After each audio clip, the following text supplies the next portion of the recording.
Today, the second Sunday of Advent, we have joined with the candle of peace. Peace is an interesting thing, isn't it? It's fleeting. It seems like it's always on the edges somewhere and never right where we need it.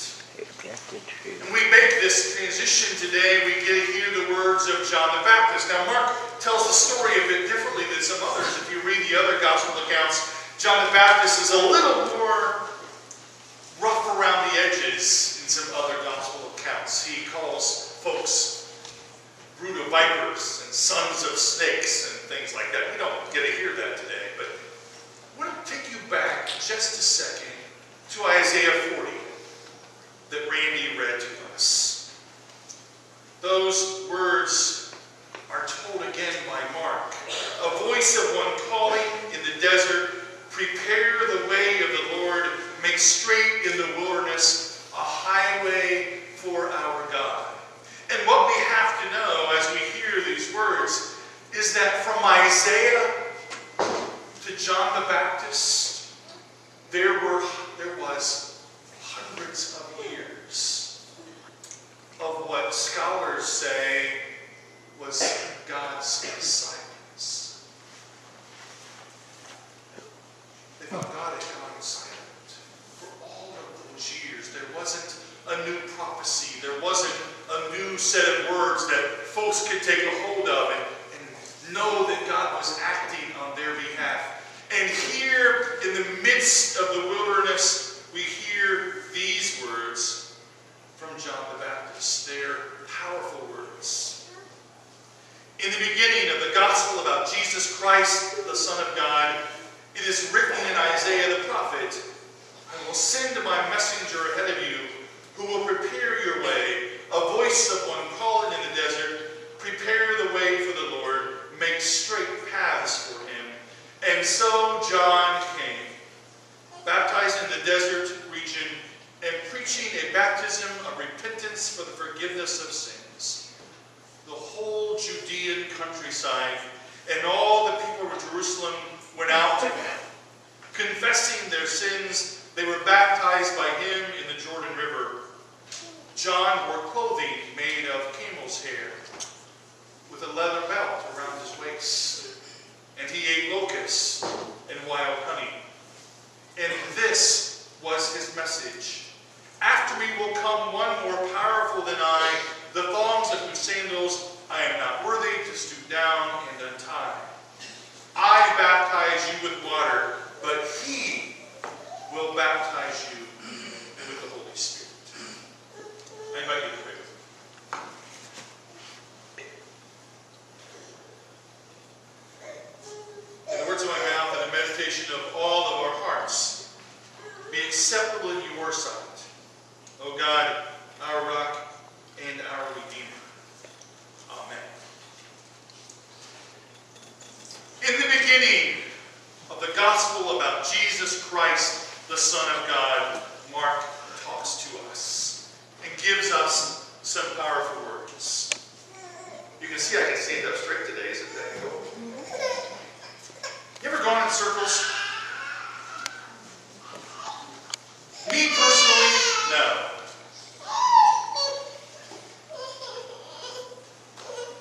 You ever gone in circles? Yeah, what makes you go in circles? You're lost. What else? Too much. Too much to do. Yeah. Where's Rod Wyford at when you need him? Who's gone Christmas caroling with me in the last couple of years? Anybody? Have we ever gone in circles, Dark? Yeah. Sometimes you go in circles on purpose. Last couple of years I've been leading the Christmas caroling cars. And I get to be the lead car, you know. And we would just go in the driveways at Dorothy Love especially. I don't know if you saw us go through your driveway 5 times or not. But we did. And eventually, some folks just stopped. Rod just stopped and waited for me to stop going in circles. So we go in circles sometimes because we're lost, right? I confess, I've been lost and gone in circles trying to find my way. Sometimes we go in circles in the ring because we're way too busy. right? And we just can't seem to figure out how to get out of the cycle of going in circles. Bless you. Is that it? Oh, you don't know. Okay. And we just go in circles, right? And it's frustrating. And we can't seem to get off of the circle of going around and around. Sometimes the cycle and the circle of violence and hatred and folks being in conflict never seems to end.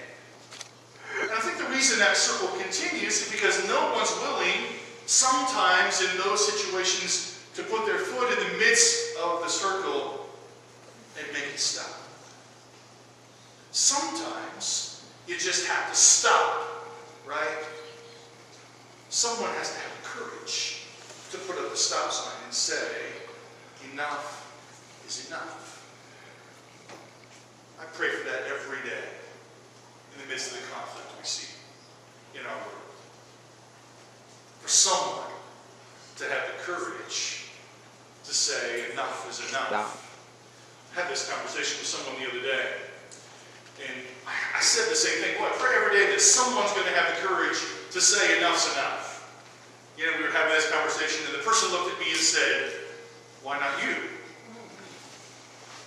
Oh. Hadn't thought of that. Because I'm too busy going in circles. Right? You know, and the person said, why don't you drive yourself to Ferguson, Missouri and say enough's enough? Oh. Can I do that, honey? She doesn't. I didn't think so. John the Baptist gives us a different story. Time had passed. There was this silence, it seemed, from God. There was no prophecies. Our video about the baby is coming, do you hear those words in there? The world's in darkness. Our hymns reflected that we sing in the Christmas season. The world's full of darkness and sin, and folks are unsure of the future. It's as if they're going in circles, waiting for the good news to come. And John the Baptist comes in the midst of all of that noise and confusion and God's silence. In the midst of the silence, we hear John the Baptist. I don't know about you, but can you get a mental image in your mind about what John the Baptist looked like? He wasn't pretty. Was he? His hair was pretty scraggly, probably. Now, think about the guy. He ate locusts. Like a caveman. He had some sharp teeth, apparently. And wild honey and camel's clothing.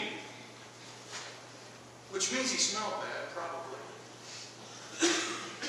And in the midst of that, there's this guy out there giving a new message. And what he's saying to them is, I'm preparing the way.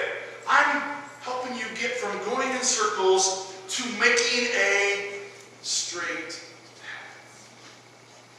And the straight path, John the Baptist says, isn't really hard. And imagine what happens. He's out there preaching this bit of good news and offering them forgiveness of sins and baptizing them in the River Jordan. And in the midst of the wilderness, people from Judea and Jerusalem, people who lived in the city, who may never have ventured anywhere but there, in the midst of their lives going in circles, they had the courage to come to the wilderness, to make a straight path in their lives. They came hearing a message of forgiveness, a message of hope, a message of peace. Something strange happened here, right? Folks kept coming again and again and again. Kept hearing John the Baptist give them a bit of hope and challenging their lives. And then he says these remarkable words to us at the end, which helps us find a new path. After me, he says, one will come more powerful than I, the thongs of whose sandals I am not worthy to stoop down and untie. baptize you with water, John says, but he will baptize you with the Holy Spirit. You see, the circles, they're going in. The circles are going to stop. And Jesus is coming. And he's going to change their lives. Oh, but first, we have to wait. Right? Megan already preached the sermon, actually. Thank you, Megan. That's a good thing. Waiting's hard, isn't it? Gosh. Waiting in the grocery line. Waiting in any line. Waiting for the cookies to be done. Waiting for the coffee to brew. Waiting for things to sign out. Waiting for our calendars to clear up. Did they ever clear up, right? Probably not. Don't wait very well, do you? I like that wiggling thing. I'm a good wiggler. I have to wait. And maybe this waiting that we're going through, maybe this lighting a candle a week, the candle of hope. Today, the candle of peace. And maybe this waiting that we are called to is really an invitation to find a straight path. Maybe the waiting that we are called to in this Advent season is an invitation to stick our foot in the middle, whatever the circles are going, and make it stop. Because you see, I believe that's how peace works. Peace doesn't work because we say we want peace, right? Peace doesn't work because we proclaim it from inside of our house. Oh no, as we already know, peace is fleeting. But the kind of peace that we are talking about today isn't necessarily the absence of war. That would be great. We would applaud it. But the kind of peace that we celebrate and proclaim today is within us. I confess, and we all know that peace is sometimes on the edges, right? It's just out of our grasp. You know what that feels like? It's right there. You can see it. You can smell it. You can taste it. The evidence is clear, and it's right on the fringes. And I wonder if the way for us to find that kind of peace that comes with the advent of a baby. I wonder if that kind of peace is ours for the taking. If we have the courage, like the Judeans, and like those in Jerusalem, to take a step into the wilderness. I don't mean you have to drive to Ferguson, Missouri, although I've thought about it since that conversation. Or to New York City.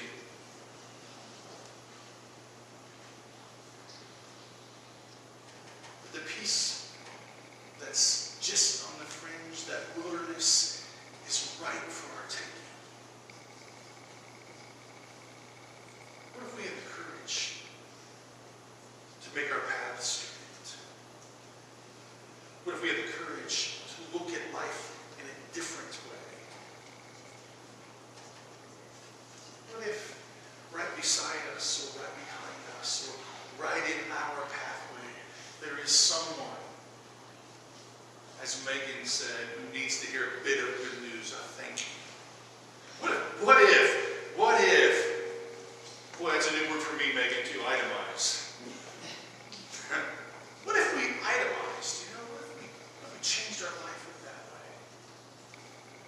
What John the Baptist offers today in this good news is a preparation. Now Isaiah, to close, Isaiah gives us some important words.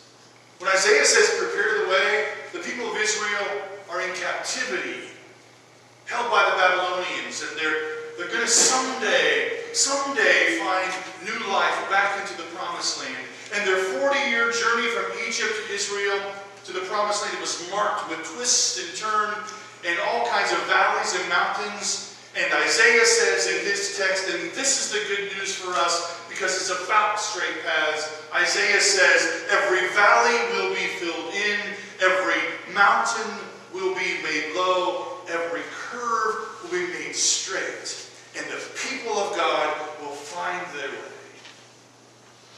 When people say to me, and I've heard it enough in the past few weeks, there's just no hope. We're going to heck in a handbasket. I challenge that every time. Because the God who spoke through Isaiah is the same God who spoke through John the Baptist, and is the same God who calls us to peace today. Thank you, God, for your word given to us. May peace break out in our own lives and in the lives of those around us.